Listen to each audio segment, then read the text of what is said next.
جی السلام علیکم ورحمۃ اللہ۔ وعلیکم السلام ورحمۃ اللہ وبرکاتہ۔ معزز خواتین و حضرات، صبح سے اللہ کی رحمتوں کی برکھا میں ہیں۔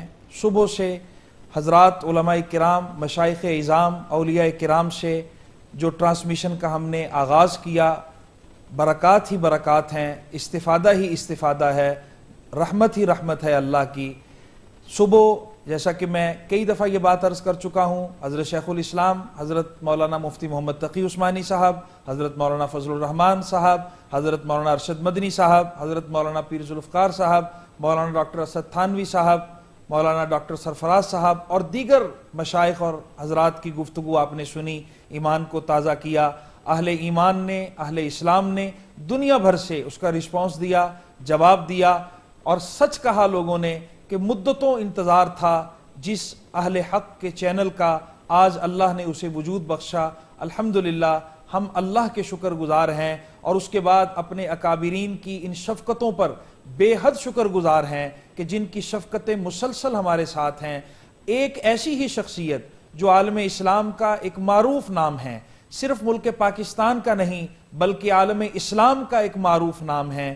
اللہ نے اہل علم کے میدان میں دنیا بھر کے علماء میں ایک مرکزی اور ممتاز حیثیت عطا فرمائی ہے۔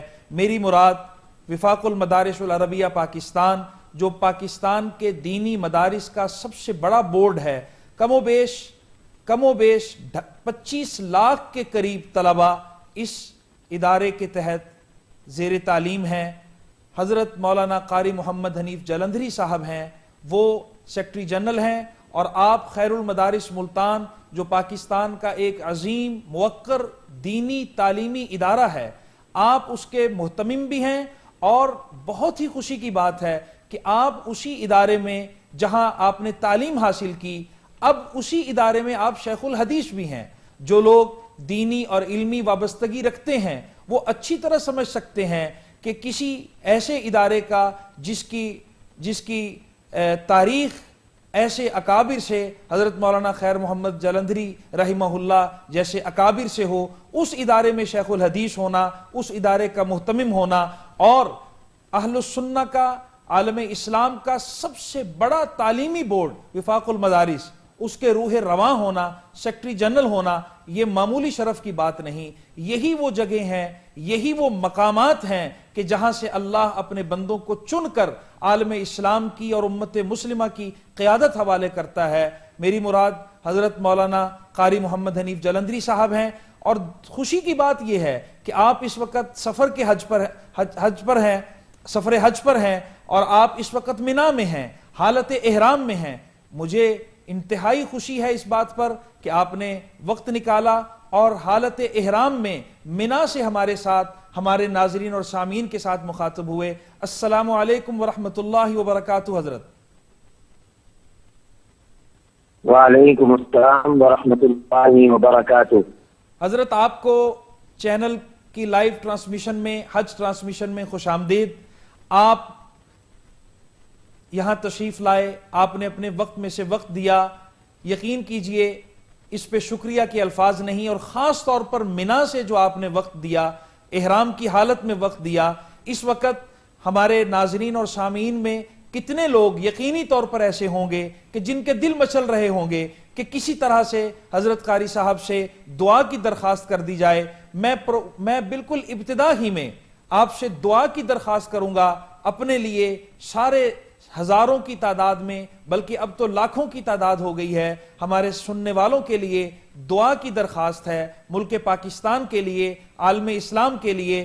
آپ کیا ارشاد فرمائیں گے حج کے اعتبار سے، حج کے اس عظیم رکن کے اعتبار سے؟ ارشاد فرمائیے۔ نحمدہ ونصلی علی رسولہ الکریم، اما بعد، فاعوذ باللہ من الشیطان الرجیم، بسم اللہ الرحمن الرحیم، وَلِلَّهِ عَلَى النَّاسِ حِجُّ الْبَيْتِ مَنِ اسْتَطَاعَ إِلَيْهِ سَبِيلًا مَنْ كَفَرَ فَإِنَّ اللَّهَ غَنِيٌّ عَنِ الْعَالَمِينَ۔ صدق اللہ العظیم۔ میں سب سے پہلے مینا سے آپ کے اس شروع ہونے والے نئے چینل کو کی گہرائیوں سے مبارکباد پیش کرتا ہوں، اور میں اور میرے ساتھ جتنے کرام اس وقت یہاں نام موجود ہیں یہ سب دعاؤں ہیں کہ اللہ کرے کہ یہ جو نیا چینل میسج کے نام سے پاکستان میں شروع ہوا ہے اس کا آغاز مبارک ہو اور ایک منظم منصوبے جو شر کو پھیلانے والے لوگ اور چینلز ہیں یہ چینل جو ہے یہ بھلائی اور خیر کو پھیلانے کا سبب اور ذریعہ بنے. یہ چینل لوگوں کو دین اسلام کی دعوت کا ذریعہ بنے. واقعہ یہ ہے کہ میڈیا کا دور ہے. آج میڈیا جتنا ترقی کر گیا کہ ہمارے بیڈروموں میں داخل ہو گیا. وہ لوگ جو پہلے مسجدوں میں آتے تھے اب ان کی تعداد بہت کم ہو گئی. اب ہر ایک کی جیب میں نیٹ اور موبائل موجود ہے. ان جدید سائنسی ذرائع کو اگر اسلام کے لیے استعمال کیا جائے تو یہ بہت بڑی خدمت ہے. لہٰذا میں ابتدا میں کچھ بھی بتا رہا ہوں اور میرے ساتھ جتنے حجاج قرآن کرام جو میرے دائیں اور بائیں اور سامنے حالت حرام میں موجود ہیں تو اللہ تعالیٰ کے مہمان ہیں اور جو اس مقدس مقام مینا میں جمع ہے یہ سب بھی میرے ساتھ یہ دعا کریں گے کہ اللہ کرے کہ یہ چینل اسلام کی دعوت اور تبلیغ کا ذریعہ بنے, یہ خیر کو پھیلائے اور یہ لوگوں کو دین کی سمجھانے کا اور دین پر عمل کرانے کا ذریعہ بنے اور اللہ تعالیٰ اس کو کامیاب فرمائے اور اس کو مقبول فرمائے. میں اس سے تمام منتظمین کو ذمہ داران کو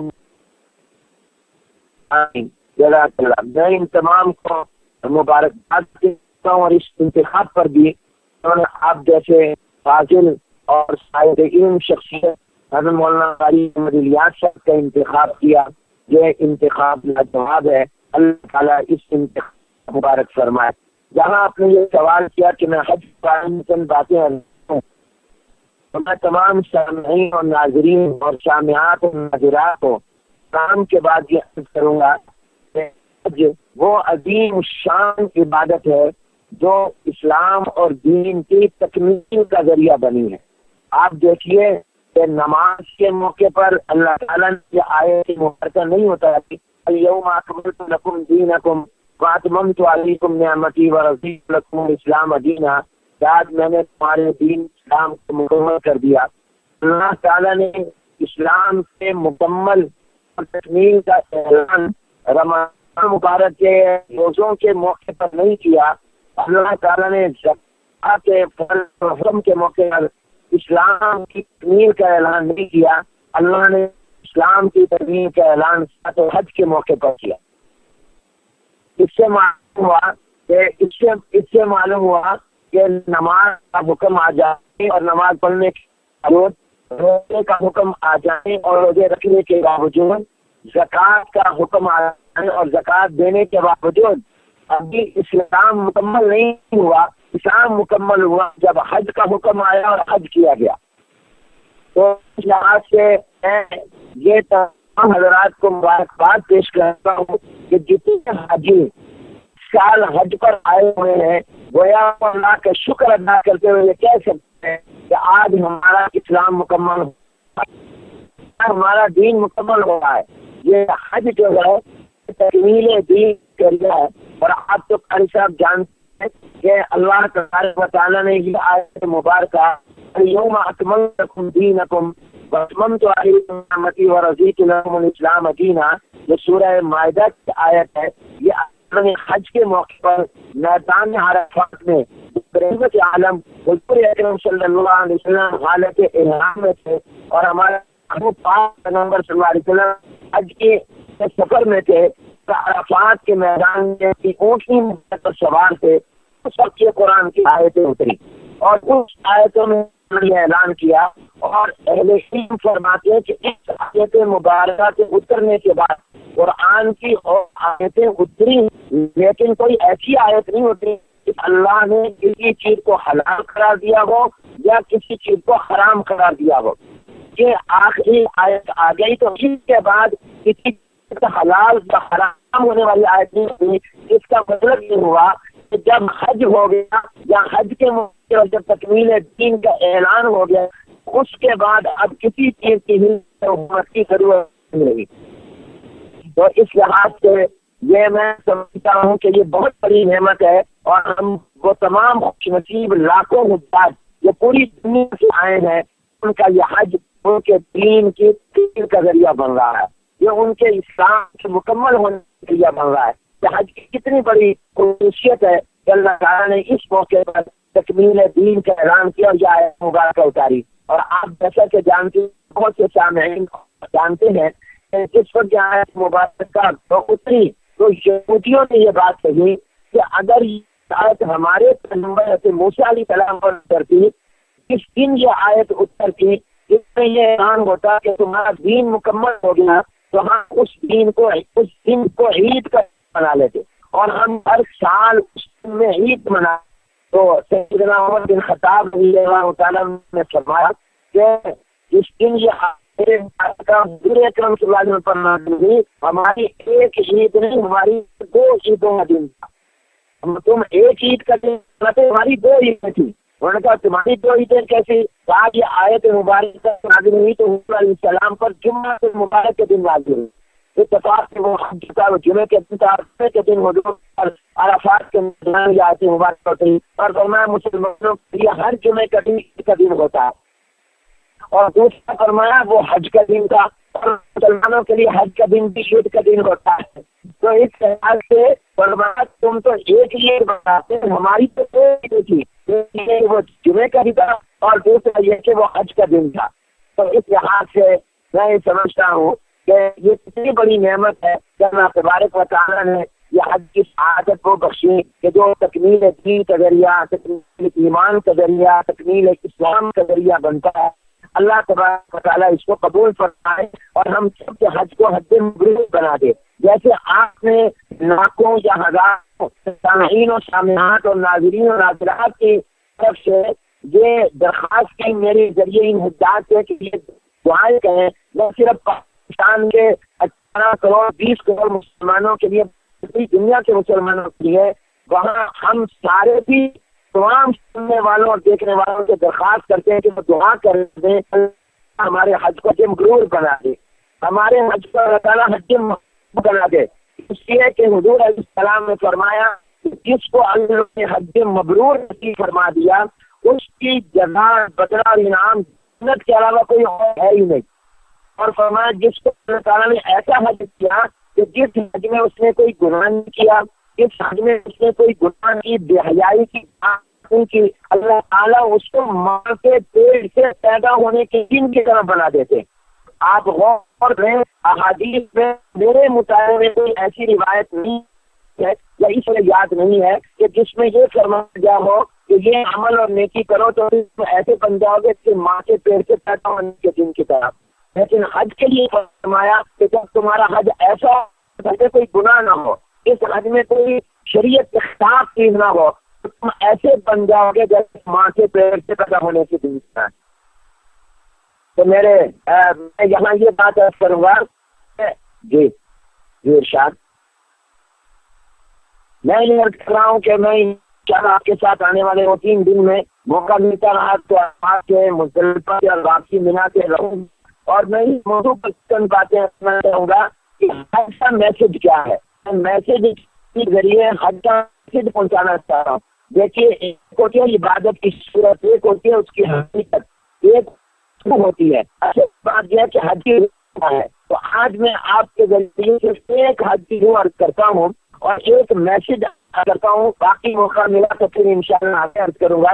اور وہ میں یہ عرض کر رہا ہوں کہ اللہ تبارک و تعالیٰ نے فرمایا کہ تم جب حج کے سفر پہ جا رہے ہو تو ہر سفر کے لیے انسان کوئی نہ کوئی ضرورت کا سامان ساتھ رکھا ہے، اس لیے کہ سفر میں اس کو کچھ کھانا ہے، کچھ اس کو رہنے کے لیے چیزیں چاہیے۔ تو اللہ تعالیٰ نے قرآن کریم میں فرمایا حج ہو، تم بھی تو حج کے سفر پر جا رہے ہو، اس کو محبت کے سفر پر جا رہے ہو، دیوانگی کے سفر پر جا رہے ہو، تو اس سفر کے بھی تو کوئی نہ کوئی راستے کا سامان ہونا چاہیے۔ تو فرمایا بتزودوا فإن خير الزاد التقوى، تم جب حج کے سفر پر نکلو تو سب سے بہترین سامان جو تمہارے پاس وہ تقویٰ ہونا چاہیے، وہ تقوی کی طرف لے کر جاؤ۔ یہ تقویٰ اس حج کے سفر کی زاد راہ ہے، اب تقویٰ کیا ہے؟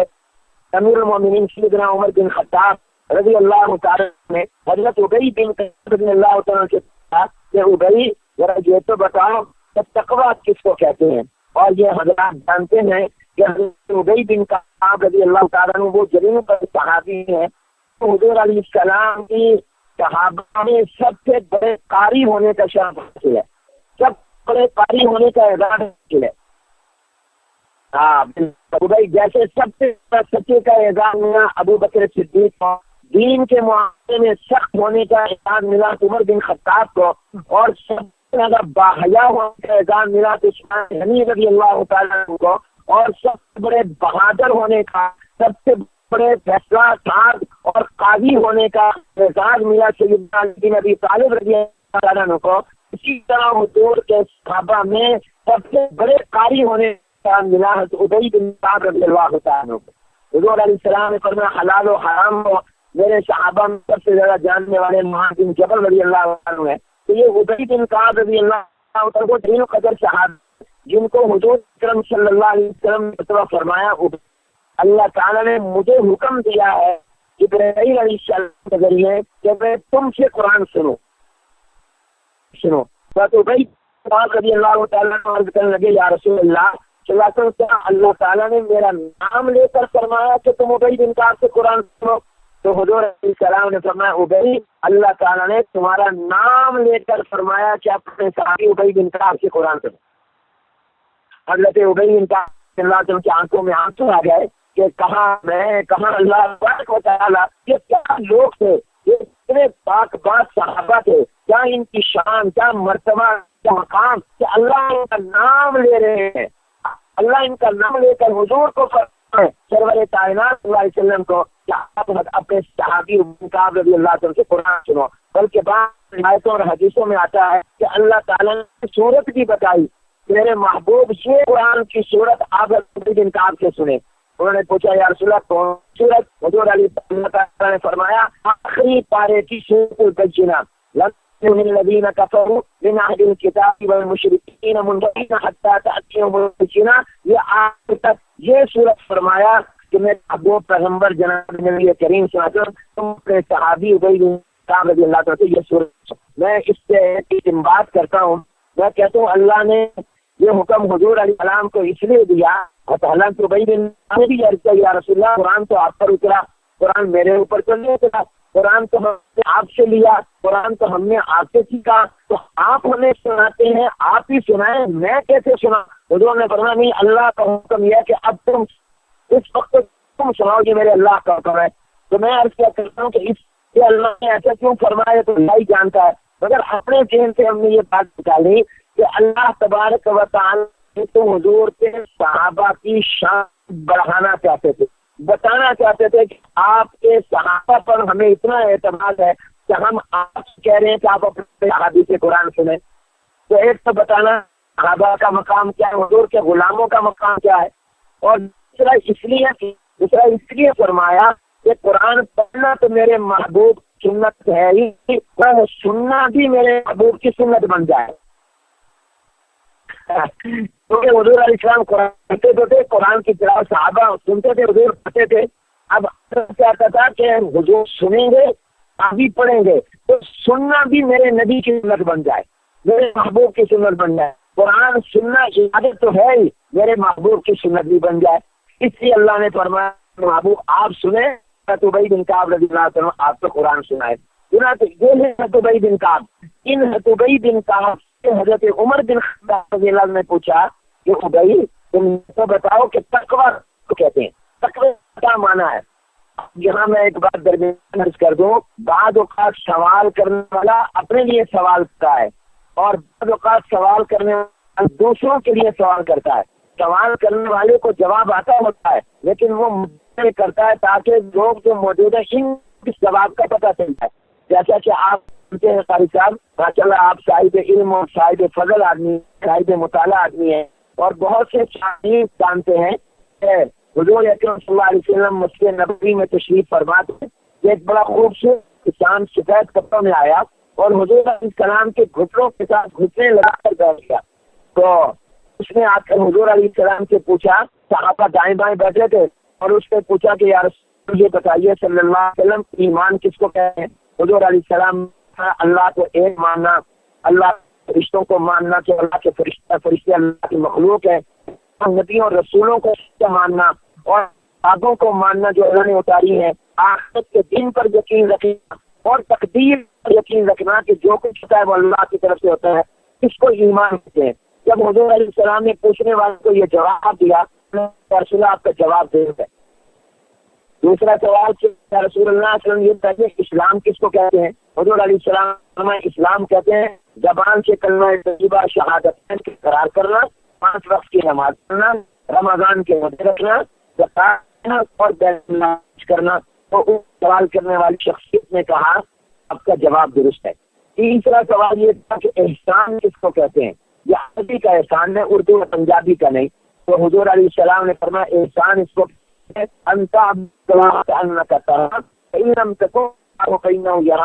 تو اللہ کی عبادت کر گئے تو اللہ کو دیکھ رہا ہے، اس مقام پر پہنچے کہ تو نماز اللہ کو دیکھ رہا ہے۔ اگر یہ مقام حاصل ہو تو یہ یقین کر لے کہ وہ اللہ تجھے دیکھ رہا ہے، تیرے اوپر اللہ کی نظر ہے۔ انہوں نے کہا جواب درست ہے۔ اور چوتھا سوال قیامت کب آئے گی؟ حضور علیہ السلام نے فرمایا کہ اس کا جتنا تمہیں پتا ہے اتنا مجھے پتا ہے، یعنی نہ تمہیں معلوم ہے پتا کہ قیامت کب آئے گی، نہ مجھے معلوم ہے قیامت کب آئے گی، اللہ کو پتا ہے قیامت کب آئے گی۔ انہوں نے کہا کچھ نشانیاں بتا دیں۔ ہاں تو من مسئول آنا بھی ان کا کچھ نشانیاں بتا دیں۔ حضور علیہ السلام نشانیاں بتا دی اور چلے گئے۔ جب وہ گئے تو حضور علیہ السلام نے صحابہ سے پوچھا تمہیں پتا یہ کون جو ابھی آئے تھے اور مجھ سے سوال کر رہے تھے؟ صحابہ نے کہا یا رسول اللہ ہم نہیں پہچان سکے اور ہمارے تذبذب میں کشمکش میں مبتلا ہے کہ کون سے۔ جب ہم ان کے سر سے پاؤں تک دیکھتے ہیں، چہرے کو دیکھتے ہیں، کپڑوں کو دیکھتے ہیں، تو کہیں کوئی تھکاوٹ، کوئی مٹی، کوئی گرد و غبار نہیں تھا۔ اس سے معلوم ہوتا کہ یہ یہی مدینے سے آئے ہیں، انہیں طریقے ہیں۔ لیکن جب ہم نے ان کو کبھی جانتے نہیں، پہچانتے، شکل نہیں دے دی، اس سے لگتا تھا یہ اجنبیہ کہیں دور سے آئے ہیں، کیونکہ مدینہ طیبہ کی تھوڑی سی آبادی تھی، یہ یہیں پر ہوتے تو کبھی تو ہمارا آمنا سامنا ہوتا۔ پھر وہ آپ سے سوال کرتے تو ہم سمجھتے تھے جواب نہیں آتا۔ جب آپ جواب دیتے تھے تو آپ کا جواب ٹھیک ہے، اس سے معلوم ہوتا ہے کہ ان کو پہلے سے پڑھا ہے، تو اس لیے ہمیں نہیں پتا چلا کہ یہ کون تھے۔ حضور علیہ السلام نے فرمایا یہ کوئی شان نہیں تھے، یہ فرشتوں کے سردار جبرائیل علیہ السلام تھے، یہ انسانی شکل میں آئے تھے اور یہ اسی آئے تھے اللہ نے بھیجا تھا تاکہ مجھ سے تمہارے دین کے بارے میں کوئی سوال کریں، میں جواب دوں گا، تمہیں پتہ چل جائے گا دین کا۔ یہ ایسے سوال اپنے لیے نہیں کر رہے تھے، یہ تمہارے لیے کر رہے تھے تاکہ پتہ چل جائے ایمان کیا ہے، تمہیں پتہ چل جائے اسلام کیا ہے، تمہیں پتہ چل جائے احسان کیا ہے، تمہیں پتہ چل جائے قیامت کے بارے میں کیا رکھنا ہے، قیامت کی نشانیاں تمہیں بتانے کے لیے آئے تھے۔ اس کو حدیث ابراہیم کہتے ہیں، حدیث کی کتب میں موجود ہے۔ تو معلومات کبھی سوال کرنے والا اپنے لیے کرتا ہے، کبھی سوال کرنے والا دوسرے کرتا ہے۔ تو عمر بن خطاب رضی اللہ عنہ نے سوال اس سے نہیں کیا، حضرت عمر کو مانا نہیں آتا تھا، ان کو پتہ نہیں تھا تقویٰ کس کو کہتے ہیں، بلکہ ہمارا ایمان اور عقیدہ اور حقیقت ہے کہ حضرت عمر رضی اللہ عنہ کو شرافت تقویٰ تھے، وہ تو مجسم تقویٰ تھے، وہ تو پیکر تھے۔ اور وہ میں ایسی ایک بات کے بارے میں نے سنی، جب میں نقل کرتا ہوں میرے اوپر ایک عجیب حیثیت طاری ہو جاتی ہے، ذرا غور سے سنیے تمام حضرات شامعین و شامعات۔ حضرت عمر خطاب کا تقویٰ سنیے۔ حضرت عمر رضی اللہ عنہ فرماتے ہیں جس دن میں کلمہ پڑھا میں مسلمان ہوا اور میں نے حضور کے ہاتھ میں ہاتھ دیا، وہ دن گیا اور آج کا دن آ گیا، میں نے بائیں جانب کے کو کبھی قلم اٹھانے کا موقع بھی نہیں دیا۔ دائیں جانب کا فرشتہ جو گناہ لکھتا ہے، یہ دائیں جانب کا فرشتہ جو نیکیاں لکھتا ہے، حضرت عمر رضی اللہ عنہ فرماتے ہیں جس دن میں نے کلمہ پڑھا، میں حضور علیہ السلام کی غلامی میں آیا، میں دامن مصطفیٰ سے وابستہ ہوا اور میں نے کفر کو چھوڑا، تو ہمیشہ کے لیے ایسے چھوڑا کہ وہ دن گیا اور میری زندگی کا ایسا دن آ گیا۔ گناہ لکھنا تو بات ہے، میں نے بائیں جانب کے فرشتے کو قلم اٹھانے کا موقع بھی نہیں دیا۔ ہم سے کوئی یہ دعوت ہے، ہم تو اپنے ایک دن کے بارے میں دعویٰ نہیں کر سکتے، اپنے ایک گھنٹے کے بارے میں دعویٰ نہیں کر سکتے کہ میں ایک گھنٹے میں کچھ نہیں بولا، میں نے اس 1 گھنٹے میں کوئی غیبت نہیں کی، میں نے اس 1 گھنٹے میں کوئی چغلی نہیں کی، میری آنکھ نے گھنٹے میں کوئی گناہ نہیں کیا، میرے کان نے نہیں سنا۔ ہم تو ہاتھ میں موبائل، اس میں موسیقی اور اس کے اندر تصویریں اور اس کے اندر بھی گانوں والی آواز کے اندر موسیقی کے اندر گھنٹی بج رہی ہے، تو ہم کیسے کہہ سکتے ہیں کہ ہمارا 1 گھنٹہ کیا 5 کی گناہ سے خالی ہے؟ اور حضرت عمر رضی اللہ عنہ فرماتے ہیں الحمدللہ میری پوری زندگی گناہ سے خالی ہے۔ تقویٰ اس کو کہتے ہیں تقویٰ۔ اب قاری صاحب سوچیے کہ عمر رضی اللہ عنہ جب ابی بن کعب رضی اللہ عنہ سے پوچھیں تو ابی بتاؤ تقویٰ کس کو کہتے ہیں، تو کیا حضرت عمر اپنے پوچھیں گے؟ وہ تو خود شرافت تقویٰ ہے۔ یمن سے عورت آئی مدینہ طیبہ میں، صبح پہنچی، رضی اللہ تعالیٰ اس پر امیر المومنین تھے، ان کے گھر میں آئی اور عمر رضی اللہ عنہ کی بیوی نے ان کے لیے ایک کھجور کی بندی چٹائی بچھا دی، وہ جب بیٹھنے ہو گئی، اب کیوں بیٹھی؟ کہا کہ یہ تو گیلی ہے۔ تو عمر رضی اللہ تعالیٰ عنہ کی بیوی نے کہا کہ تم اس لیے نہیں بیٹھی کہ شاید رات کو بچے نے پیشاب کر دیا ہوگا، تمہارے کپڑے ناپاک ہو جائیں گے، جسم ناپاک ہو جائے گا، یا تمہارے جس پر پانی گرا ہوگا اور تمہارے کپڑے خراب ہو جائیں گے۔ اللہ اکبر۔ تو عمر رضی اللہ عنہ کی بیوی اس سے آنے والی عورت سے کہتی ہے کہ اس زمین پر نہ کسی بچے نے پیشاب کیا، نہ اس پر کوئی پانی گرا کہ تیرے کپڑے ناپاک کیسے خراب ہو جائیں، اس کے یہ جو گیلی ہوئی ہے یہ اس لیے تر گیلی ہوئی ہے کہ آخری حصے میں اس چٹائی پر حضرت عمر تہجد پڑھتے ہوئے سجدے میں کر رکعت جو روئے ہیں ان کے آنسو کی چٹائی گیلی اور تر ہو گئی۔ یہ ہے عمر کا تقویٰ۔ عمر رضی اللہ عنہ نے فرمایا ابی بن کعب سے تقویٰ کس کو کہتے ہیں؟ بتائیے کہ انہوں نے اپنے لیے سوال نہیں کیا، ہمارے لیے کیا، ہمارے لیے کر گئے، ورنہ تو ان کو تو پتا ہے۔ ابی بن کعب خود تقوی والے ہیں۔ تو عمر رضی اللہ تعالیٰ نے جب پوچھا تو ابی بن کعب رضی اللہ عنہ نے عرض کیا امیر المومنین کبھی کسی ایسے راستے پر آپ نے سفر کیا جس پہ دائیں بائیں کانٹے دار درخت لگے ہوں؟ کیا تھا، کیسے کیا؟ وہاں بڑا بچا کے کیا، مجھے کوئی کانٹا نہ لگ جائے، میرے کپڑے نہ پڑ جائیں، جسم زخمی نہ ہو جائے۔ فرمایا امیر المومنین بن خطاب کے تقویٰ اس کو کہتے ہیں آپ زندگی کی سڑک پر آپ قبر اور آخرت کی طرف جاتے ہوئے اس طرح سنبھل بچا کر گئے کہ آپ کو کوئی گناہ تک نہ لگ جائے، بچا کر سنبھل کر اللہ سے پوچھ زندگی گزارنے کا تقویٰ، اس کا نام تقویٰ۔ تو میں آپ کے ذریعے یہ عرض کر رہا ہوں اپنے بھائیوں خاطبی جو میرے دائیں اور بائیں سامنے موجود ہیں، اور جہاں تک آپ کے ذریعے میری آواز جاری ہے، میں میسج ٹی وی کے تمام سننے والوں یہ عرض کرتا ہوں کہ جی کے لیے بھی اور مومن کے لیے بھی سب سے بڑی چیز جو ہے وہ تقویٰ ہے، یہی اس کے راستے کا سامان ہے۔ ہم سارے مسافر آخرت کے، اور ہمارا سب سے بڑی چیز تقویٰ ہے، اور تقویٰ ایسا ہو جیسے اللہ نے عمر رضی اللہ عنہ اللہ ہمیں بھی ایسا تقویٰ عطا کر دے۔ ہمارا تو اب یہ حال ہے کہ ہمارے دائیں طرف کا فرشتہ فارغ رہتا ہے، بائیں طرف والا فرشتہ مصروف رہتا ہے، ہمارا بائیں دائیں کا فرشتہ بیچی رہتا ہے، دائیں طرف فارغ رہتا ہے۔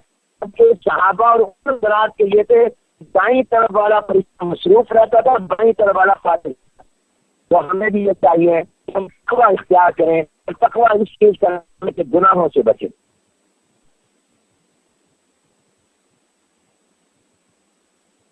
ایمان تازہ کر دیا، دل و جان سے آپ کے لیے دعا ہے، نہ صرف یہ میرے جذبات بلکہ ہزاروں لاکھوں لوگوں کے ایمان آپ نے تازہ کر دیے۔ سیدنا عمر رضی اللہ تعالیٰ عنہ کا واقعہ سنایا، سیدنا ابی بن کعب رضی اللہ عنہ کا سنایا، تقویٰ کی حقیقت بتائی، حج کے مبارک سفر کا بتایا، حتیٰ کہ پوری زندگی گزارنے کا لائحہ عمل آپ نے بتا دیا۔ اللہ آپ کو ہر بری نظر سے بچائے، آپ کا سایہ عالم اسلام کے لیے سلامت رکھے۔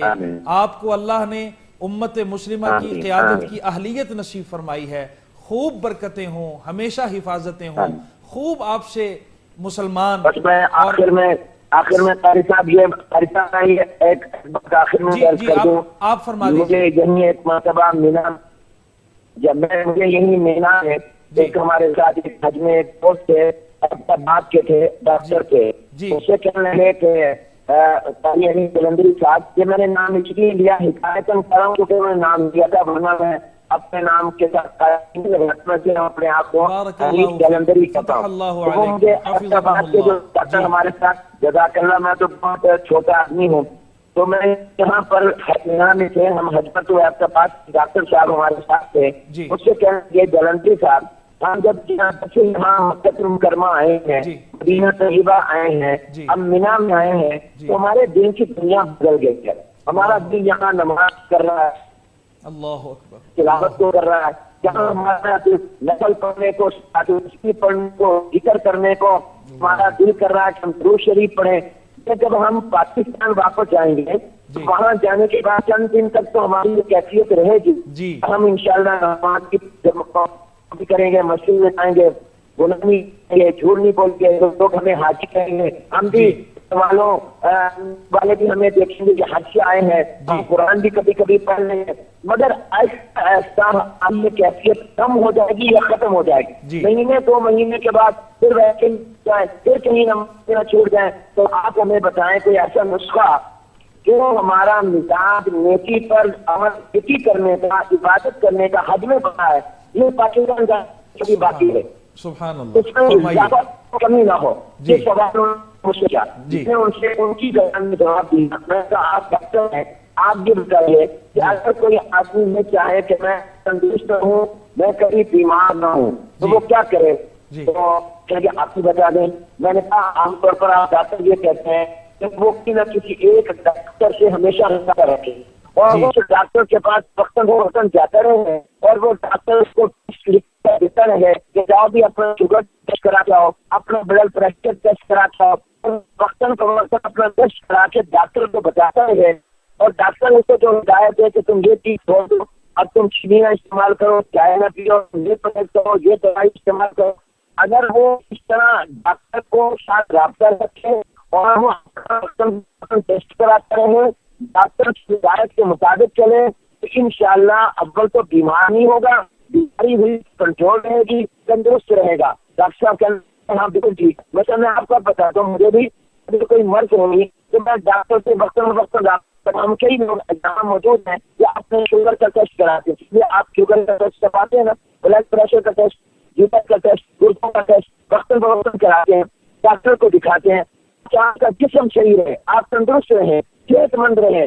تو میں نے کہا ڈاکٹر سنو، حاجی کو بھی چاہیے، مسلمان کو بھی چاہیے، وہ ایک دینی ڈاکٹر سے، عالم دین ڈاکٹر کے ساتھ مستقل دوستی لگا لے، اور اس کو وقتاً فوقتاً بتاتا ہے کہ اب میرے اندر تکبر آ گیا، اب میرے اندر غصہ پیدا آ گیا، اب میں فلاں، میرے اندر گناہ کا شوق پیدا ہو رہا ہے، کس طرح میں رجحان ہو رہا ہے، میری نماز چھوٹ رہی ہے.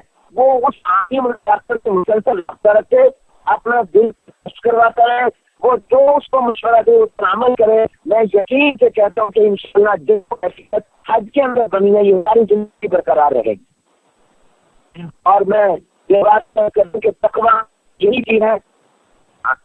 اس لیے میں تمام حاجیوں سے کہتا ہوں، جو میرے سامنے جتنے حاجی ہیں، ان تمام حاجیوں سے کہتا ہوں کہ تمہارا جو اللہ سے اب تعلق ہوگا، اگر تم یہ چاہتے ہو کہ ہمارا تعلق اللہ سے اور مضبوط ہو، کوشش کریے تم کسی نہ کسی اللہ والے کسی عالم سے اپنا تعلق جوڑ لو، اور اس کے پاس پاکستان جانے کے بعد ہفتے میں ایک دفعہ کبھی کر لیا، کبھی خط لکھ لیا، اس کو بتائیے اپنی کیفیت کی، اور وہ جو مشورہ دے اس کے مطابق عمل کرو. انشاءاللہ تمہاری اس اللہ کے ساتھ تعلق بڑھنے کے معاملے میں اضافہ ہوگا، کبھی کمی نہیں ہوگی. اور کبھی اسی کو کہتے ہیں کہ علماء سے پوچھ کر زندگی بتاؤ کہ میں یہ کام کرنے لگا ہوں، بتاؤ کہ میں جو کاروبار سے لگا ہوں یہ جائز یا نہ جائز، میں اپنا باغ اپنی زمین دینے لگا ہوں ان شرطوں پر کہ جائز یا نہ جائز، آمدنی حلال سے ہوگی یا حرام کی. علماء سے پوچھ کر زندگی گزارنا تقویٰ آتا ہے. اس سے اللہ تعالیٰ ہماری ان کیفیت کو قائم رکھے اور اللہ ہمارے حج کو فرمائے. آج میں حج کا جو میسج دیا ہے وہ قرآن کا میسج ہے، وہ اللہ کا میسج ہے. وہ کیا ہے؟ دیکھیے حج کے بعد میں ولی اللہ علی الناس حج البیت آیا، للہ کو مقدم کیا، بتا ہمارے حج کا اللہ والا بننا ہے. اور اللہ والا کب بنو گے؟ جب تم گناہ چھوڑ دو گے، جب تم گناہ سے باز رہ دو گے. تو اصل حج کا پیغام ہے گناہ کی زندگی. اللہ کہتے ہیں میں نے تمہیں پاک کر دیا پچھلے گناہوں سے، آگے تم نہ کرنا. پچھلے گناہوں سے پاک کر رہا ہے، آگے تم نہ کرنا. تو اس سے تم کامیاب ہو جاؤ گے. بس یہ حج کا پیغام ہے کہ کچھ معاف ہو گئے, آگے تم نہ کرنا, انشاءاللہ کامیاب ہو. اور پھر اللہ کہتا ہے تمہیں جنت دے دوں گا. ولی اللہ نے مقدم کیا اور اللہ کے دل کی بات میں آیا کہ تم اللہ والے بنو, تقوی کی زندگی اختیار کرو, گناہوں کو چھوڑ کر توڑنے کا پکا کر کے جاؤ. اس سے انشاءاللہ حج کا میسج ہے تقوی, اور تقوی گناہ سے بچنے کو کہتے ہیں, اور اس کے لیے ضروری ہے کہ آپ اپنا ارادہ پکا کریں کہ اللہ والے تعلق قائم کریں. الحمدللہ پھر آپ کا شکریہ, اور اتنے سامعین سامعات ہیں ان کا بھی شکریہ. اللہ تعالیٰ ہم سب حج کو حج مبرور بنائے. ہم انشاءاللہ اپنے حج میں تمام عالم اسلام کے لیے دعا کر رہے ہیں, ہم اپنے اسلامی جمہوریہ پاکستان کے لیے دعا کر رہے ہیں. اللہ ہمارے پاکستان کی حفاظت فرمائے, ہمارے پاکستان اور مسلمہ کو امت واحدہ بنائے. ہمارے پورے میں اپنے ملک کے لیے, ملک کے عوام کے لیے, ملک کے اسلام کی سبندی کے لیے دعائیں کریں گے, ملک امن کے لیے دعائیں کریں گے اور کر رہے ہیں, اور انشاءاللہ عالم اسلام کے لیے کریں گے, جس میں سوریہ ہے, افغانستان ہے, یمن ہے, فلسطین ہے, عراق ہے, ہمارے جہاں مسلمان بہت بیچارے پریشان ہیں, مظلوم مسلمانوں کے لیے ہم دعائیں کر رہے ہیں. اور اللہ کا آپ ایک درجہ تک ہمارا حج قبول ہو جائے, ہمارا حج مبرور بن جائے, اور ہم انشاءاللہ سب کے لیے دعائیں کریں گے اور کر رہے ہیں. اللہ تعالیٰ ہماری دعائیں, آج ہم بنا پہنچے جہاں قارشہ انتظامات بہت اچھے ہیں. اس دفعہ سعودی حکومت نے پہلے سے بھی بہتر انتظامات ہیں. اللہ تعالیٰ سعودی حکومت کو جزائے خیر عطا فرمائے. خادم امریکین شاہ سلمان کو تو آنے والے حاجیوں کے لیے اتنے انتظامات کرتے ہیں الحمدللہ, جہاں ہر طرح کی سہولتیں موجود ہیں, ہر چیز مہیا ہے. اور انشاءاللہ یہاں سے کل صبح ہم عرفات جائیں گے, اور پھر عرفات سے انشاءاللہ مزدلفہ آئیں گے, کل رات مزدلفہ گزاریں گے, اور پھر مزدلفہ سے انشاءاللہ ہم بنا میں جمرات کے کنکریاں مارنے کے لیے اور پھر طواف کی مدد کریں گے. اللہ تعالیٰ ہمارے اس حج قبول فرمائے. اور جن جن لوگوں نے حاجوں کو سہولتیں کو انتظامات کیے, اللہ تعالیٰ ان کو کی طرف سے بہتر جگہ اور بدلہ عطا فرمائے. اور اللہ حرمین سے حفاظت فرمائے, اللہ سعودیہ کی حفاظت فرمائے, جہاں حرمین میں ہمیشہ امن رہے. امن رہے گا تو دنیا کا حاجی آئے گا. اللہ اس کو سلامتی دے گا, دنیا کے تمام ملکوں کو بشمول ہمارے پاکستان, اللہ سب کو امن عطا کرے, سب کو سلامتی اللہ تبارک و تعالیٰ عطا فرمائے. اور اللہ تعالیٰ دشمن کی سازشوں کو ناکام بنائے اور مسلمانوں کو متحد اور متفق فرمائے. وما علینا الا البلاغ. آپ نے اتنے خوبصورت انداز سے اتنی جامع گفتگو فرمائی, پورے اسلام کا خلاصہ آپ نے فرما دیا, حج کی حقیقت اور مرکزیت اور اس کے جو مطالب اور مقاصد ہیں, اور حتیٰ کہ بعد کے ثمرات اور برکات ہیں وہ بھی آپ نے ذکر فرما دیے. اور اس کے بعد آپ نے اتنے اچھے انداز سے یہاں پر جو وقت گزار رہے ہیں آپ, جو یہاں کی سہولیات ہیں, جو یہاں کی خدمات ہیں, سعودی گورنمنٹ کی طرف سے جو انتظامات ہیں, اس کی تسلی اور تشفی کا بھی آپ نے ذکر فرمایا. یہ ایک بہت تشویش کی بات چل رہی تھی, بہت اچھا ہوا. میں آپ سے یہ پوچھنا ہی چاہ رہا تھا کہ اس حوالے سے آپ فرمائیں. آپ نے خود ہی یہ بات فرما دی. اللہ تعالیٰ آپ کو سلامت رکھے, آپ کے حج کو قبول فرمائے, آپ کے تمام رفقا اور ساتھیوں کے حج کو قبول فرمائے. اور اس وقت ہم سب کی جو دلوں میں جائز حاجتیں اور تمنائیں ہیں, میرا مالک ان سے کبھی کسی کو محروم نہ فرمائے. آپ نے ایک بات ابھی آخر میں فرمائی کہ گناہوں سے بچنا اصل تقویٰ ہے. جن صاحب سے میرے دل میں بات آئی, آپ سے عرض کروں کہ گفتگو کے دوران آپ نے جن صاحب کو بتایا تھا کہ حج کے بعد کی کیفیت بدلے نہیں, اس کے لیے آپ نے ایک تجویز یہ فرمائی تھی کہ وہ کسی اہل علم سے رابطے میں رہیں, چونکہ وہ ڈاکٹر ہیں اور کوئی ڈاکٹر کے رابطے میں رہتا ہے تو وہ بچاؤ میں رہتا ہے. یہ بہت خوبصورت فرمائی آپ نے بات. اگر مجھے اجازت دیں تو میں آپ ہی کی بات میں تھوڑی سی بات اور ایڈ کر دوں آپ کی اجازت سے, جو آپ نے دوسرے حصے میں فرمائی کہ ڈاکٹر کے ساتھ رابطہ بھی رہے, اور اگر کبھی کسی کو کوئی مرض لاحق ہو گیا ہو, جیسا کہ ہم سب کو گناہوں کا مرض لاحق ہو چکا, تو ڈاکٹر اسے ایک چیز بتاتا ہے, احتیاط, وہ بھی بہت ضروری ہے. اسی کا ذکر آپ نے فرمایا کہ گناہوں سے بچنا. تو اگر آدمی احتیاط بھی برتے, گناہوں سے بچتا بھی رہے, اہل اللہ کی صحبت میں بھی رہے, جس طرح ایمان افروز گفتگو آج سن کر ایمان تازہ ہوا, اسی طرح اللہ کے بندوں کی اور آپ جیسی شخصیات کی اور آپ جیسے رہنماؤں کی گفتگو سنتا رہے, میں سمجھتا ہوں کہ صرف صرف ہم چند لوگ نہیں، ہم چند ہزار نہیں، عالم اسلام اور امت مسلمہ کے مستقبل کے خیر کے فیصلے کی یہ نوید ہے آپ جیسے حضرات اور مشائخ کا وجود۔ ایک مرتبہ پھر آپ کا بہت شکریہ، اور یہ درخواست میں بیچ میں کرنا چاہ رہا تھا جو میں نے کہا کہ آپ فون بند نہ کر دیجئے، کہ کل بھی تھوڑا سا جب آپ کو فرصت اور موقع ہو آسانی سے، اس لیے کہ یہ معمولی، یہ ہمارے لیے معمولی اعزاز نہیں ہے، یہ عالم اسلام کے لیے وہ لوگ جو حج پہ نہیں جا سکے، اس وقت آپ حالت احرام میں ہیں، کل بھی انشاءاللہ آپ حالت احرام میں ہوں گے، صحت عافیت سے رہیں، آپ احرام کی حالت میں عرفات سے حج کے عظیم رکن کے دن اور وقت میں جو بات فرمائیں گے وہ بہت قابل عمل، قابل تقلید ہوگی، ہم اسے حرز جان بنائیں گے، اس پہ عمل کریں گے، اپنی اگلی نسلوں کو منتقل کریں گے۔ اللہ آپ کو بہت سلامتیوں میں رکھے، بہت جزائے خیر عطا فرمائے، آپ کو آل اولاد کی خوشیوں سے نوازے۔ شکریہ، اور میسیج دینے والوں کو میری طرف سے شکریہ اور مبارکباد۔ اور یہ جملہ میں ایک دفعہ پھر دوہرا دوں کہ جسم کی صحت کے لیے بھی ڈاکٹر چاہیے، اور روح کی صحت کے لیے بھی ڈاکٹر چاہیے، جسم کی طاقت اور قوت توانا رہنے کے لیے بھی ڈاکٹر کرتے ہیں، اور ہماری روح بھی تندرست طاقت پر رہے اس کے لیے بھی روحانی ڈاکٹر کی ضرورت ہے۔ اور یہ ہمارا سفر اسی روحانیت کو تازہ کرنے اور روحانیت کی کو طاقتور بنانے کے لیے ہے۔ اللہ کرے ہماری روح جو ہے وہ ایمانی بن جائے اور طاقتور بن جائے۔ شیخنا فی الدارین، بارک اللہ فیکم وفی حیاتکم وفی علومکم واعمالکم، بارک اللہ فیکم ودمتم فی العز والشرف، بارک اللہ فیکم سیدی۔ معزز خواتین و حضرات،